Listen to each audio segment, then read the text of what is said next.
पुंडलिक वरदे हरि विठ्ठल श्री ज्ञानदेव तुकाराम पंढरीनाथ भगवान की जय। ज्ञानेश्वर महाराज की जय। जगद्गुरु तुकाराम महाराज की जय। पुण्य परोपकार पापते परपीडा अनेक नाही जोडा दुजायाशी। सत्य तोची धर्म असत्य ते कर्म अनेक हे वर्म नाही दुजे। गती तेची मुखी नामाचे स्मरण अधोगती जाण विन्मुखता। संतांचा संग तोची स्वर्गवास नरक तो उदास अनर्गळा। तुका म्हणे उघडे आहे हितघात तुका म्हणे उघडे आहे हितघात। जयांचे उचित करा तैसे सत्य तोची धर्म असत्य ते कर्म अनेक हे वर्म नाही तुझे। आवाघरी धन शब्दांची चरकणे शब्दांची जशस्रे यत्न करू। शब्दाची आमुच्या जीवाचे जीवन शब्द वाटू धन जन लोका। तुका म्हणे पहा शब्द हाची देव शब्देची गौरव पूजा करू। माझ्या मुखे मज बोलावी तो हरी सकळांचे अंतरी नारायण। न करावा द्वेष कोणाचा मत्सर हा तव विचार जाणा मी। तुका म्हणे दोष नाही या विचारे हिताची उत्तरे शिकविता। पुण्य परोपकार पापते परपीडा अनेक नाही जोडा दुजायाशी। प्रस्तुत प्राप्त प्रसंगी प्राप्त वेळी प्रवचन रूपी सेवेकरता निवडलेला अभंग देहू निवासी श्रीमंत जगद्गुरु तुकोबाराय यांचा 4 चरणाचा तुम्हाला आम्हाला सत्य धर्म समजावणारा पाप पुण्य काय गती काय अधोगती काय तुमचं हित कशामध्ये आहे तुमचं अहित कशामध्ये आहे याचं सुंदर विवेचन करणारा अभंग आजच्या प्रवचन रूपी सेवेकरता या ठिकाणी निवडलेला आहे। नियमानं तसं पाहिलं तर काका शेवटचा दिवस आहे त्यात एकादशी आहे त्यामुळे एक तर अभंग एकादशीचा असला पाहिजे होता किंवा मागणीपर असला पाहिजे होता। पण मी मुद्दामून या ठिकाणी चिंतनासाठी जो अभंग निवडलेला आहे या अभंगाच्या माध्यमातून तुम्हाला आम्हाला संतांची परंपरा जगद्गुरु तुकोबारायांची परंपरा नामदेवांची परंपरा ज्या परंपरेनं माणसाला माणूस पण दिलं माणसामध्ये देव शोधायला लावणारी जी परंपरा आहे त्या परंपरेचं विवेचन या अभंगाच्या माध्यमातून त्या ठिकाणी जगद्गुरु तुकोबारायांनी केलेलं आहे।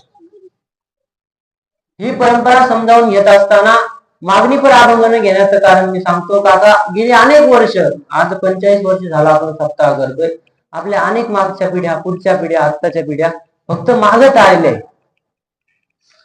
वारकरी परंपरा असेल तर ती अभंगाच्या माध्यमातून काहीतरी देवाकडे मागते मागणे ते एक तुझं प्रती आहे जो मी तुझं पाहे पांडुरंगा।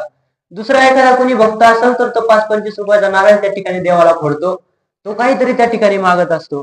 कोणतरी या ठिकाणी कुठलं वस्त्र असेल कुठलं सोनं नाणं असेल पैसा अर्पण करून काहीतरी मागत असतो। पण संतांना हे मागणं मान्य नाही। जगद्गुरु तुकोबाराय सांगतात मागणे ते आम्हाला नाही अनुचित आणि वडिलांची रीत जाणत तशा आता आम्हाला मागणं अनुचित नाहीये।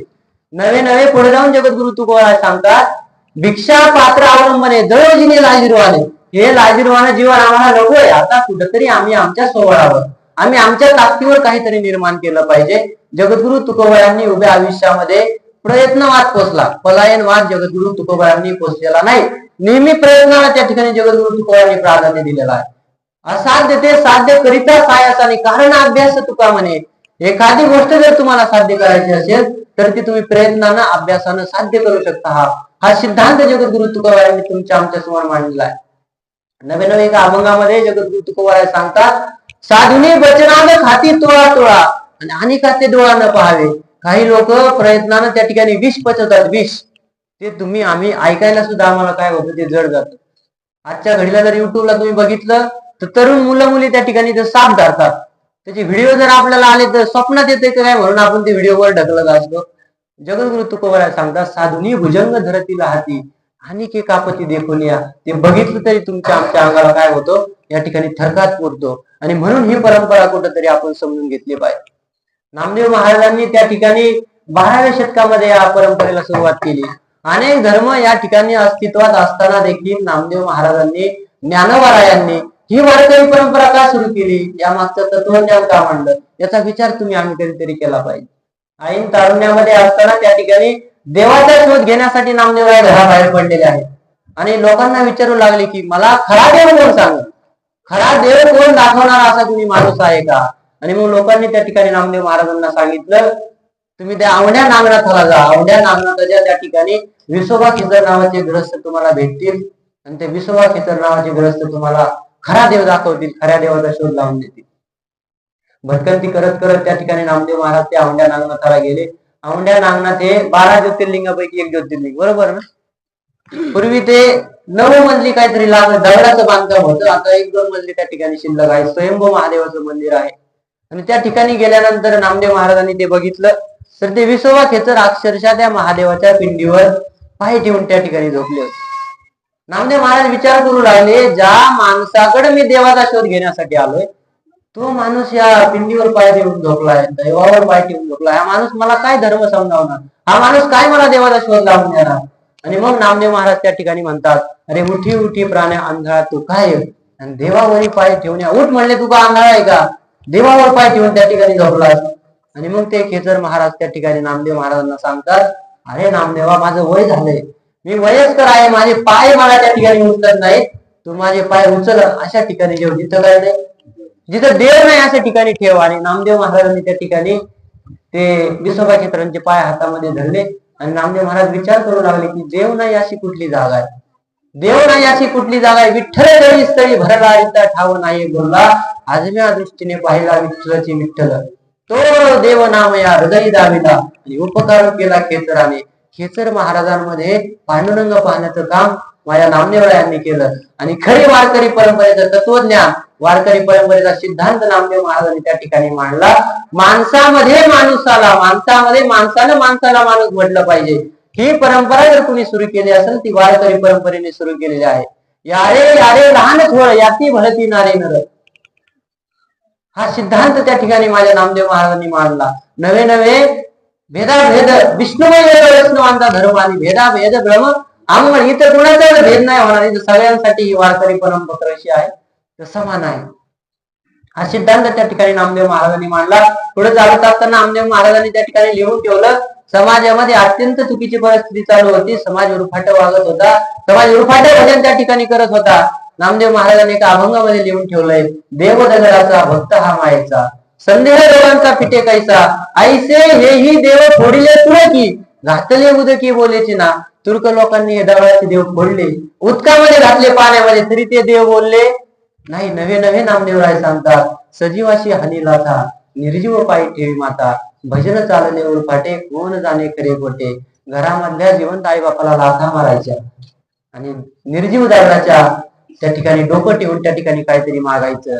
नागपंचमीच्या सणाच्या दिवशी नागाच्या चित्राची पूजा करायची, त्याला हार फुलांची माळ घालायची, आणि तुमच्या दुसऱ्या दिवशी जर घरामध्ये नाग निघाला तर तो काय करायचा, मारायचा. पूजा चित्रिकेच्या नागा, जीव घेते खऱ्या नागा, भजन चालले उरफाटे, कोण जाणे खरे खोटे. ही परंपरा माझ्या नामदेवरायांनी त्या ठिकाणी सांगितली. ज्ञानोबा असतील, नामदेव असतील, चोखामेळा सर्व संतांनी 12व्या शतकामध्ये ही परंपरा सुरू केली. ही सुरू केलेली परंपरा त्या ठिकाणी पुढे येते आणि 16व्या शतकामध्ये जगद्गुरु तुकोबारायांच्याकडे आलेली आहे. नामदेव महाराजांच्या गाथेचं पारायण त्या ठिकाणी जगद्गुरु तुकोबाराय करतायत. जगद्गुरु तुकोबारायांच्या स्वप्नामध्ये त्या ठिकाणी नामदेवरायांनी तथागत पांडुरंग येतात आणि काय सांगतायत, नामदेवे केले स्वप्ना माझी जागे, सभे पांडुरंग येऊन या, सांगितले काम करावे कवित्व, भाऊगे निमित्त बोलू नये, प्रमाणांची संख्या सांगे शतकोटी, गुरले शेवटी लागे तुका, मला माझ्या पांडुरंगानं, मला माझ्या नामदेवानं या समाजाचं दुःख दूर करण्यासाठी, या समाजाला, या रंगल्या गांधल्या समाजाला दुःखातून मुक्त करण्यासाठी मला त्या ठिकाणी देवाने या ठिकाणी पाठवलेला. आणि मग पुन्हा एकदा संत तुकोबारायांनी या वारकरी परंपरेचं तत्वज्ञान मांडायला सुरुवात केली. हे तत्वज्ञान मांडत असताना तुमच्या आमच्या दैनंदिन जीवनामध्ये पडणाऱ्या प्रत्येक प्रश्नाचं उत्तर म्हणजे तुकाराम गाथा आहे. तुमच्या प्रत्येक प्रश्नाला मिळणारं उत्तर म्हणजे तुकाराम गाथा आहे.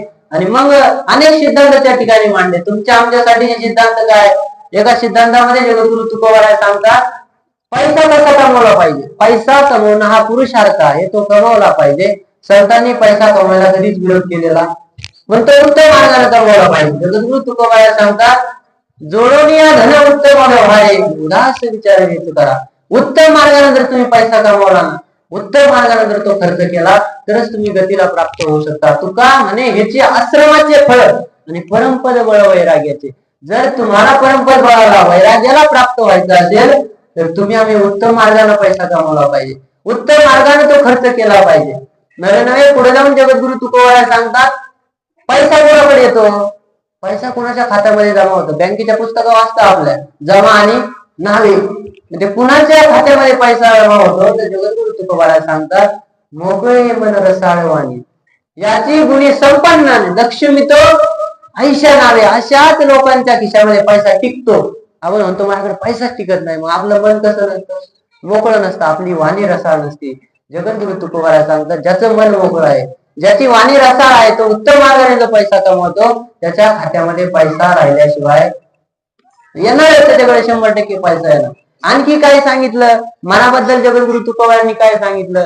एका अभंगामध्ये जगद्गुरु तुकोबाराय सांगतात, मन मन म्हणजे काय? ह्या मनावर जो मी ताबा मिळवला, इंद्रियावर जो विजय मिळवायचा असतो, त्याच्यामधलं एक महत्वाचं काय तर मन आहे. मन, त्या मनावर कसा ताबा मिळवायचा? काय सांगतात जगद्गुरु तुकोबाराय? तुकोबाराय म्हणतात, मन करारे प्रसन्न सर्व सिद्धीचे कारण.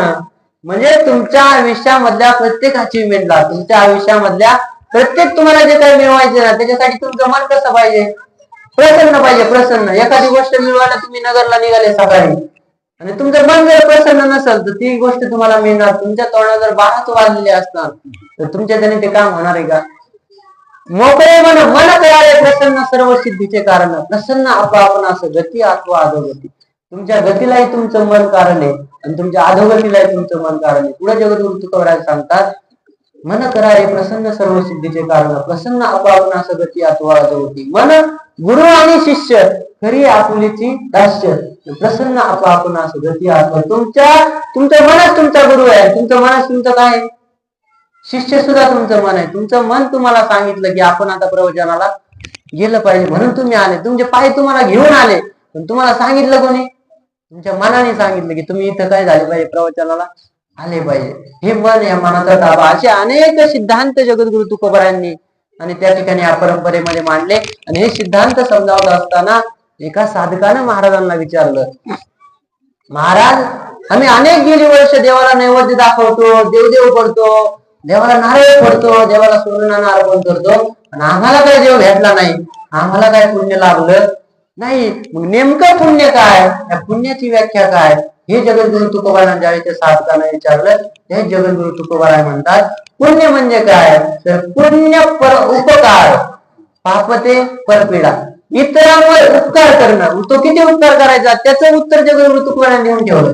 तुका म्हणे फार थोडा तरी परोपकार, थोडा तरी परोपकार तुम्ही इतरांवर केला पाहिजे, तरच तुम्ही काय करू शकता? पुण्य कमवू शकता. पुण्य कमवणं म्हणजे काय? तर तुमच्या दैनंदिन जीवनामध्ये, दैनंदिन दिनचर्येमध्ये तुम्ही करत असलेल्या कामामध्ये राम शोधणं, तुमचं काम प्रामाणिकपणे करणं. रस्त्याने जात असताना जर तुम्हाला बघून 4 लोक त्यांचा रस्ता बदलत असतील तर तुमच्यासारखे पापी कोणीच नाही. पण तुम्हाला बघितल्यानंतर जर त्या 4 लोकांच्या चेहऱ्यावर आनंद निर्माण होणार असेल, तुमच्या प्रती बोलण्याची त्यांची इच्छा व्यक्त होणार असेल, तर तुम्ही काय करताय? पुण्य करताय. अर्थात इतरांना त्रास देणं म्हणजे पाप, इतरांप्रती प्रामाणिक राहणं, इतरांना काहीतरी, इतरांमध्ये आनंद निर्माण होईल असं तुम्ही वागणं म्हणजे काय तर पुण्य. पुण्य परोपकार पापते परपीडा, आणि नाही जोडा तुझायाशी.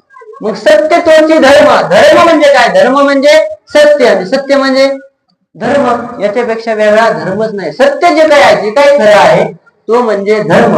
हे कोणी सांगितलं? जगद्गुरु तुकोबारायांनी सांगितलं. पुढे तुकोबाराय काय सांगतात? गती तेची मुखी नामाचे स्मरण, अधोगती जाणं विन्मुखता. नामाचं स्मरण करायचं म्हणजे काय? परत तेच पहिल्या मुद्द्यावर आपण येतो. नामाचं स्मरण करायचं म्हणजे का परत गळ्यामध्ये टाळ घेऊन फक्त पंढरपूरला विठ्ठल विठ्ठल करीत जायचं का? अजिबात नाही. तर तुम्ही करत असलेल्या कामामध्ये राम शोधणं म्हणजे गतीला प्राप्त होणं. एखाद्या शेतकऱ्याच्या शेतामध्ये 300 रुपये रोज घेऊन खुरपायला जाणाऱ्या मावशीने 300 रुपये घ्यायचे आणि जर त्या शेतकऱ्याचे 2 साडे काढायला लावले नाही तर तिने काय केलं? पाप केलं. ती तिच्या कामाशी प्रामाणिक राहिली नाही. तिने 300 रुपयाच्या बदल्यामध्ये त्या शेतकऱ्याचं समाधान होईल असं जर काम केलं तर ती बाई गतीला काय होईल? प्राप्त होईल. गती त्याचे मुखी नामाचे स्मरण, अधोगती जाणं विन्मुखता. मग पुण्य, पुण्य म्हणजे काय? आता उत्सव असतात, देवाचे उत्सव असतात. उत्सव कशाचा असतो? देवाचा. सणवार कशाचे असतात? देवाचे असतात. तुमच्या आमच्या आनंदाचे असतात, पण ते उत्सव कुणाचे असतात? देवाचे असतात. पुरणपोळीचा नैवेद्य आपण यात्रेला करतो, नैवेद्य कोणाला असतो? आपल्यासाठी असतो का देवासाठी असतो? देवासाठी असतो ना. मग आपण खरंच देवाला पुरणपोळीचा नैवेद्य दाखवतो? एवढ्या एवढ्या उद्याच्या 5-50 निवड बायका तयार करतात, पांढरे फॅट निवड असते, तो निवड खाली त्या पळपाडाला चित्तवणे म्हणून त्याला पीठ टाकी द्या, तेल नाही टाकी, पीठ टाकू टाकू ते निवड तयार करतात. एक भर 100 ठिकाणी तुडी त्यात, त्याच्यावर एक एवढा भाताचा कण टाकतात, टिपका टिपका आमटी त्याच्यावर टाकी द्या आणि तो निवड कुणाला दाखवतात? देवाला. आणि तुमच्या घरामध्ये तुमच्या मालकाला, तुमच्या मुलाला, तुमच्या मुलीला जी पुरणपोळी खायची, ती पुरणपोळी कशी असते? एकदम फुगलेली असती, तूप बीप लावून एकदम टाईट. आणि देवाला कुठला निवड असतो? पांढरा फॅट निवड असतो. का बरं असं होतं? का तुम्ही देवाच्या त्या निवडामध्ये पुरण टाकीत नाही? तुम्हाला पक्क माहितीये, काय माहितीये की देव आपला निवड खात नाही. बरं का खात नाही याचं उत्तर काय? याचं उत्तर नामदेव महाराजांनी देऊन ठेवलंय. का खात नाही? देव दगडाचा भक्त हा मायेचा, संदेह लोकांचा पिठेचा, तो दगडाचा देव आहे, तो तुमचा निवड खाणार नाही. हे महाराजांचं तत्वज्ञान आहे. माणसामध्ये देव शोधणारं तत्वज्ञान कुठलं आहे? वारकरी हे नास्तिक तत्वज्ञान नाही. दगडाला देव मानायचं नाही म्हणजे काय नास्तिक आहे का? अजिबात नाही. हे परंपरा संतांची आहे. संतांनी माणसामध्ये देव शोधलाय. माणसाला माणूस म्हणायला लावणारी परंपरा म्हणजे कुठली? वारकरी परंपरा आहे. दगडामध्ये देव शोधणारी परंपरा नाही. पुढे जगद्गुरु तुकोबांनी सांगितलं, शेंदरी हेंदरी दैवते, कोण बसती भूते खेते, आपल्या पोटात शिरडते, मागते शिते अवघा, आपल्या पोटात शिरडते. ते भाताच्या शितासाठी राहणाऱ्या मावळ्या देवी असतात आणि त्यांच्यासाठी तुम्ही निवड करता, देव करता. हे नास्तिक वृत्ती नाही, ही वारकरी परंपरा आहे. नामदेवांनी सांगितलं, हे तुकोबांनी सांगितलं. पुढे जगद्गुरु तुकोबाराय काय सांगतात? संतांचा संग तोची स्वर्गवास, नरक तो अनर्ग. संतांचा संग म्हणजे काय? तर स्वर्ग. स्वर्ग म्हणजे काय? स्वर्ग कुठं असतो? स्वर्ग नरकाच्या कल्पना तुम्हाला आम्हाला सांगितलेल्या भ्रामक कल्पना आहे. स्वर्ग म्हणजे काय? जेथे कीर्तनाची जागा, तेथे पांडुरंग उभा. इथंच स्वर्ग आहे ना. जिथं पांडुरंग उभा आहे याच्यापेक्षा दुसरा कुठे स्वर्ग नाही. नामदेव कीर्तन करी पुढे देव, नाचे पांडुरंग, नाचता नाचता देवाचा गळला पितांबर. जणी म्हणे नामदेवा बोला भंग, नामदेव कीर्तन करी पुढे देव ना. इथं पांडुरंग आहे. तुमच्या आमच्या या इथं जो ब्रह्मरस निर्माण होतो, या ब्रह्मरसामध्ये काय आहे? पांडुरंग आहे. इथला जो ब्रह्मरस सेवन करील, तुका म्हणे महा पातके पतित होती जीवन मुक्त ह्या मात्रे, लावणी मृदंग सुटी टाळ घोष. इथं होणारा ब्रह्मरस जर तुम्ही आम्ही सेवन केला तर तुम्ही आम्ही उत्तम गतीला काय होऊ शकतो? प्राप्त होऊ शकतो. मग स्वर्ग आणि नरक काय? स्वर्ग आणि नरक या नाण्याच्या दोन बाजू आहेत. जसे तुम्ही इथं आम्ही बसलेलो आहे ना, हेच स्वर्गात हेच नरकात इथेच. फक्त फरक काय माहिती का? या अशा जेवणाच्या पद्धती त्या ठिकाणी पाडतात. अरे मस्त गुलाबजाम बासुंदी काय काय त्या जेवणामध्ये असतं. जे नरकात आहे ना ते स्वर्गात पण असत. जेवणाचा टाइम होतो, पूर्ण ताट त्या ठिकाणी समोर आलेले असतात. पण अडचण एक असते महाराज, स्वर्गातल्या लोकांच्या हाताला पण इथपासून असे इथं बांबू बांधलेले असते, नरकातल्या लोकांच्या पण हाताला बांबू बांधलेले असते. म्हणजे नरकातले लोक काय करतात? हे गुलाबजाम उचलतात पण हात काय तोंडाकडे जात, ते वर फेकीत, वर फेकून खालून तोंडला होतं पण ते काय तोंडात जात. असं करता करता नरकातल्या लोकांचं ताट त्या ठिकाणी संपून जातं. स्वर्गातले लोक काय करतात? एकमेका देवमुखी सुखे घालू कुंभारी. हा याच्या शेजाऱ्याच्या मुखामध्ये घास घालतो, तो त्या शेजाऱ्याच्या मुखामध्ये घास घालतो आणि स्वर्गातले लोक काय होतात? तृप्त होतात, तृप्त. मग तुम्ही आम्ही विचार केला पाहिजे, आज तुम्ही आम्ही स्वर्गातल्या विचारात जगतो का नरकातल्या विचारात जगतो? नरकातल्या विचारात जगतो. आज तुम्ही आम्ही भावाला भाऊ म्हणायला तयार नाही, शेजाऱ्याला शेजारी म्हणायला तयार नाही. बांधाच्या एका तुकड्यासाठी भावाभावाचे डोकं फोडणारे भाऊ आपल्या गावामध्ये आहे. याचा विचार तुम्ही आम्ही कुठेतरी केला पाहिजे. ही कल्पना जर तुम्हाला संतांच्या संगतीमध्ये यायचं असेल तर संतांच्या संगतीमध्ये आल्यानंतर या विचारांचं परिवर्तन होऊ शकतं.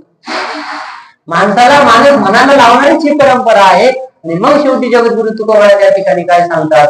जगद्गुरु तुकोबाराय सांगतात, तुका म्हणे उघडे आहे हित घात आणि जयांचे उचित करा तैसे. तुमच्या समोर मी स्वर्गही ठेवला, तुमच्या समोर मी नरकही ठेवला, खरंही ठेवलं खोटही ठेवलं, तुमच्या समोर हितही ठेवलं आणि अहितही ठेवलंय. तुम्हाला याच्यामधलं काय घ्यायचं ते काय करायचं तुम्ही ठरवायचं.